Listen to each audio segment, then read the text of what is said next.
Hello you guys and welcome to Abundantly Minimal. My name is Sarah and today I'm joined by my husband Jake. What's going on, Abundantly Minimalists?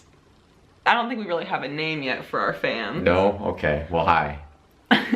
But today we have a really special video. It is actually the day of uploading this, November 13th, 2017. It's actually our 5-year anniversary since we've been together. We have been married for like 3.5 years at this point, like together, dating and being married for now a total of 5 years. And it seemed like the perfect chance to talk a little bit about minimalist relationships.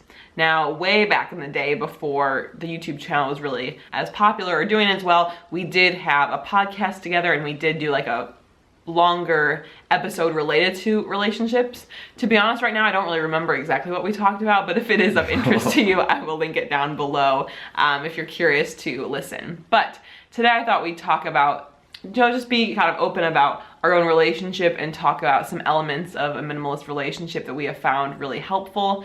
We'll talk a little bit about our backstory in terms of how we discovered minimalism and kind of implemented it together as well. And yeah, I'm not sure exactly how this will turn out, but I think it should be a positive time. Or at least it should be an interesting experience. Uh-oh. Mm-hmm. So let's first talk a little bit about our minimalist journey together, kind of how we got into this, because I know for some couples or individuals that might be kind of challenging if you feel like you're living a minimalist lifestyle and your loved one is not. But we were both very much on the same page with it. I know I first discovered a TED Talk that was given by the Minimalists. I'm sure you've heard of them. I saw this talk and I was like, wow, this is really resonating. And in the meantime, like we were, and at that time we really were drowning in stuff. There had so much. And then I showed Jake, and do you remember your initial thoughts about it? It's been so long now, not the exact thoughts, but I just remember, well, one, I thought that Ryan Nicodemus's beard and hair were cool. But two, I really was impressed by both of them and how they basically turned their lives completely around from how they felt like that they were just these two corporate guys that were making a ton of money, but they didn't feel any happiness from everything that they could have ever wanted. They actually took away all this stuff and they have never felt happier. That idea really spoke to me because I feel like growing up, I was somebody who had a ton of stuff all the time. And, even it was a thought, it was good to always have extra because you had it just in case, or because it gave you some sort of status to have more video games or more clothes. Around that time, I think us moving out made me start to realize, maybe this minimalist thing isn't such a bad idea. Well, when we moved in together, we had so much stuff and we were young, we were 22. Yeah, we were 22. We ended up choosing an apartment that was significantly bigger than what we could have gotten and saved a lot of money had we done that, because we felt like we had so much stuff we needed a place to put it all. So there were definitely some layers to it that made our lives turn out a certain way. Since we've been on this minimalist journey, it's helped in a lot of ways. And I think today too, especially, it's not gonna just be talking about the decluttering part of it, but just talking about elements of our relationship that I feel like are more minimalist and that have been a positive thing. The first element of our minimalist journey together for these past 5 years is communication. I have no idea where you're going with this. Oh, okay. I need you to communicate with me. But I'll try to start. Okay, let's hear it. So this communication business, for both of us, communicating what exactly it is that we want or expect, being honest about what it is that we're bringing into our lives, not just with physical items, but what it is that we're actually doing with our time and doing with our lives. I think that over these 5 years, we've grown better about doing that and being upfront about what it is that we think when a situation arises. But I think when you have less things around to distract you, it becomes easier to have those kinds of meaningful conversations, because we pretty much just talk to each other a lot about random things. I mean, because if you come to our place now, if we invited you, that is. Oh my gosh, are we an exclusive club now? No, but if you were here, we don't really have too much at this point, I think, that really can distract us, because we've got a TV, but it only has the basic channels. Still a lot though. I've tossed, like, I think now we're a video game free household because I think I got rid of everything after having like tons of crap. Um, there isn't really a whole lot that's here that is distracting or gets in the way. I think communication is definitely a skill, whether it's communicating to a loved one, communicating to friends, communicating to coworkers, or to, in our case, like as teachers, students. Like, communication is such a skill, and like thinking about how we communicate. For us, I feel like the way we have communicated has improved. And maybe it was always good, but I think just if you're trying to have a minimalist relationship or not, just being so clear about everything and being very open and honest. Like, neither one of us has anything we're hiding from the other person. I think it helps that we're genuinely best friends. So if I have some good news, Jake's the number one person I tell. Probably second is my mom. So like, we are always keeping communication open. And I think just even too, from a relationship perspective, like, you know, for a lot of couples, a lot of families, like, fighting and conflict is something that does unfortunately happen quite a bit. And I would genuinely say that we have not had any fights. We've had some tense conversations, and we've had some tough conversations, and those can happen about various things at varying times.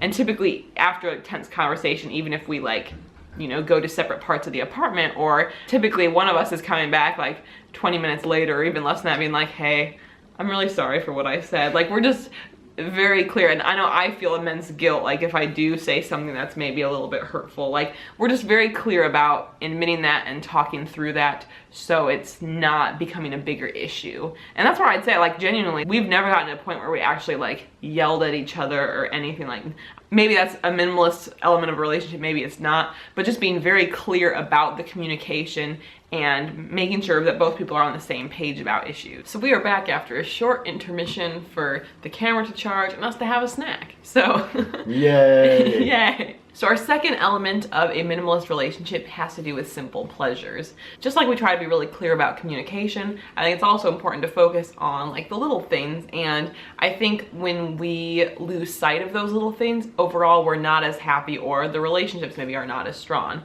And so there are so many little things that I know I am very grateful for, and Jake is very sweet. He does lots of cute little things for me. So if he leaves before me for work, he'll write me a little note that just tells me that he hopes I have a great day, and like some other sweet things like that. Even this last week, it was cold, and he had scraped my windshield on my car, like the ice off of the windshield. Little things like that, you know, they're small gestures. They maybe take only a couple minutes of his time, but like, they mean so much. I just feel so happy when these things happen. Aww.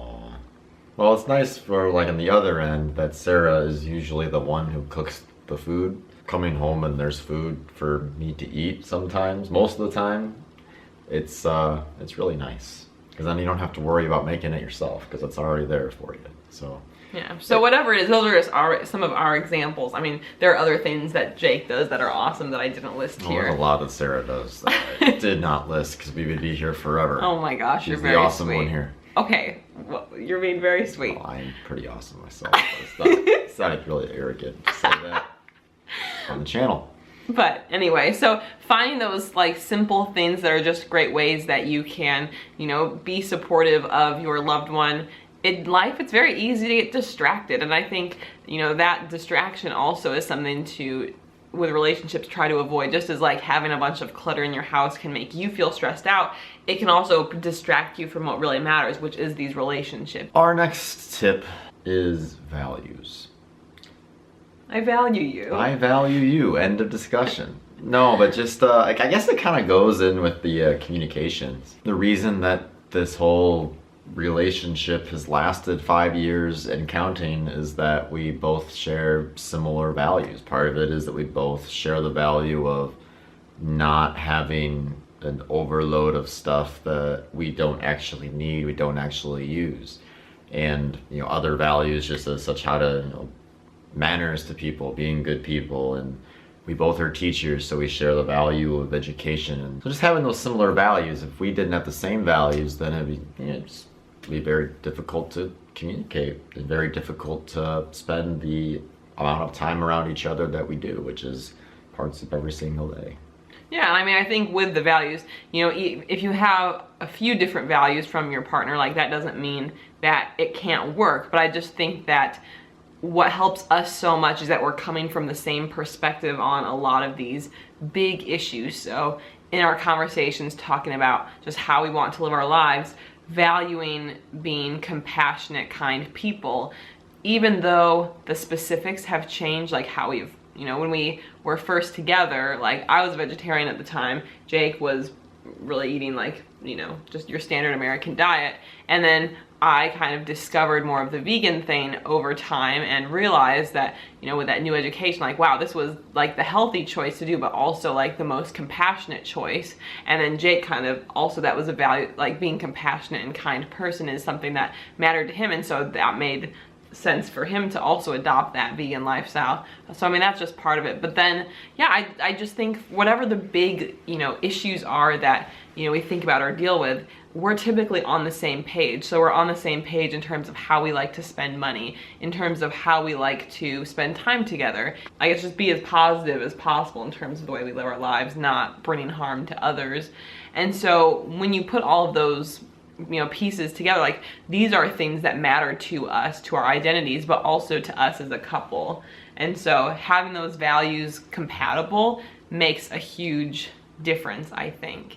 And so this is a great chance, whether you find yourself in a relationship or not, is I think to really identify what matters most to you, what do you value most in your life, and try to either, if you're with someone already, have that conversation or have that discussion with them if you haven't really, and just communicate about that so you at least know what values are for each person in the relationship. And if you're not in a relationship, to think about when you are trying to find someone to be in a relationship with, looking for these values and, you know, having them be part of it. When you can find someone who everything is very compatible and that thinks a very similar way, I'm not saying you have to be identical, but, you know, for having all of the similar values that Jake and I use to structure our lives, like we let that help guide us with our decisions that we make and the way we choose to live our lives. And it prevents conflict, it prevents someone from feeling upset. Like I think it really helps us. For sure. The last of our 4 elements of minimalist relationships is expectations. Just, I guess, the expectations of each other. Just again, it all kind of goes back to the communication. It's probably why we said it first, but just letting each other know of our expectations for one another is another reason why we're able to be so compatible and do this thing and be minimalist. Thinking about your standard like couple things, like there's a lot of expectations. What do you do for Valentine's Day? What do you do for your birthday? How do you live your life like in that relationship? And I think even though it does totally go back to communication and values like you mentioned, I think being clear about what the expectations are in the relationship can be really helpful. So just from a gift giving perspective, we have actually literally never like gotten each other a gift for like a specific holiday, like purchased a gift. No. And neither one of us, and that's exactly how we want it. We've talked about that. Like I told him very early on in the relationship, like I never want you to get me flowers. If you were thinking about getting me flowers, instead get me some like fruits or vegetables or something. Like in one movie, I think it's that No Strings Attached movie, Ashton Kutcher gives Natalie Portman a bouquet of carrots, and I was like, yes, that is the way to do it. But you did say though that if flowers potted plants. Well, yeah, I don't want them to be killed, like, and then they're gonna die in 3 days or whatever it is. But we were just very clear about that, like up front. Like I genuinely, and this is even just something I say to other people who are like, can I get you a gift? I genuinely have everything that I want or everything that I could ever need. I don't want anything. I guess if we're talking about love languages, I'm very much like a words of affirmation person. Compliments and like saying nice things by far mean so much more to me than a gift could ever, like a tangible item ever could. And so, you know, for us, we both know that the other person really cares about us, and we don't need a gift, a physical gift, to show that. And so I think that's an important conversation to have. Maybe if you feel the same way, that's where these expectations are. Oh, what did you do for Valentine's Day? What did you do for whatever the holiday is? There's a lot of shoulds, and there's either, I don't know if it's Instagram or Tumblr or whatever people are doing, where they're like couple goals, but you know, there's a lot of this ideal version of what it is, but from like what's real, having the conversations about what makes you happy and what matters to you, and doing those things, that's really where it's at, you know?